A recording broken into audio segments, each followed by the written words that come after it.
The only people who don't want to disclose the truth are people with something to hide.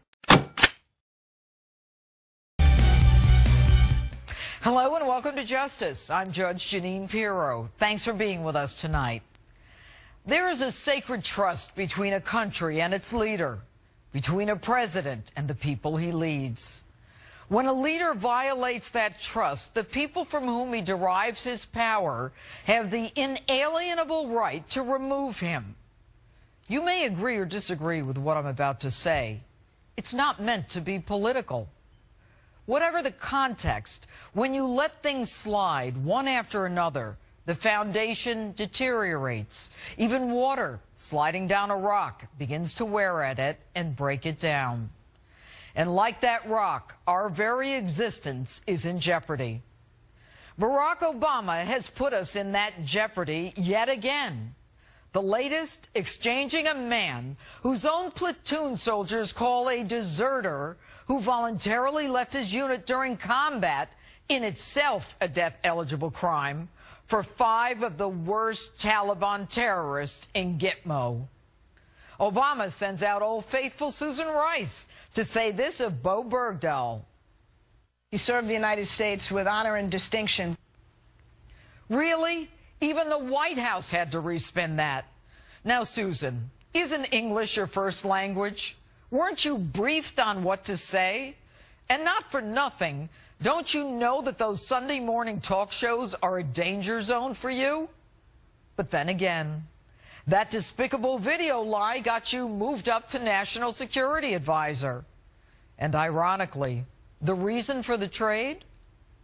What we did was ensure that, as always, the United States doesn't leave a man or a woman on the battlefield.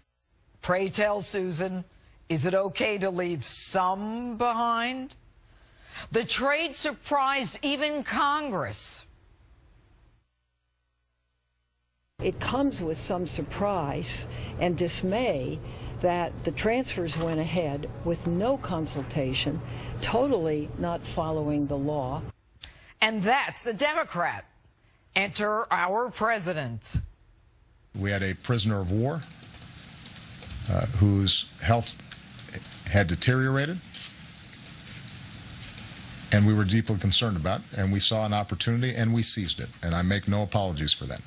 But when key senators didn't buy the ill excuse, a new narrative emerged. The Taliban would kill Bergdahl if you followed U.S. law and told Congress.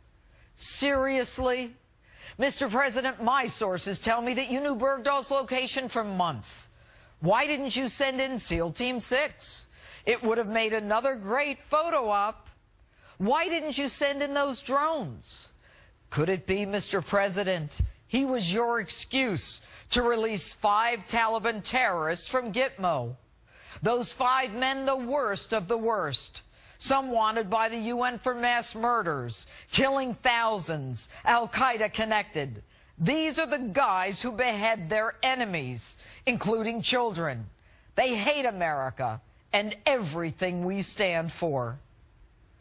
And you released them, knowing many returned to the battlefield because Arab country Qatar assured you that they do not pose a threat to us? And you're good with that? You buy it? You think 12 years in Gitmo has softened their resolve to kill us? Mr. President, you didn't just release them. You unleashed them. And you alone will be responsible for the hell that will be unleashed on us. You have teed us up for death and destruction. And don't give me this hogwash that they're prisoners of war who have to be freed when we leave Afghanistan. They are not prisoners of war. The Taliban is not a country. They are enemy combatants who can be held indefinitely and should have been tried for their crimes. And as much as you want to take terms like Islamic extremist and jihad out of our lexicon, the war on terror is far from over. You didn't have to release them.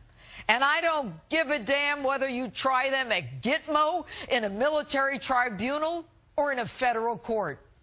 United States attorneys have prosecuted these dirtbags and convicted them time and again. Here's the bottom line. You negotiated with terrorists. You broke the very law that you signed. You have shown terrorists that they can win concessions by kidnapping Americans. In the history of this country, we have never traded mass murderers for a deserter. My father and grandfather fought in World War II. Ironically, you go to Normandy 70 years later, where my grandfather was injured, and make like you respect the military. You call yourself a commander-in-chief. But what commander-in-chief doesn't support a surge but sends in 40,000 troops anyway? What commander-in-chief reduces benefits to those in the military, closes the Veterans War Memorial, reduces the Army to pre-World War II levels, knowingly allows veterans to die in our hospitals, while replenishing the enemy in a time of war?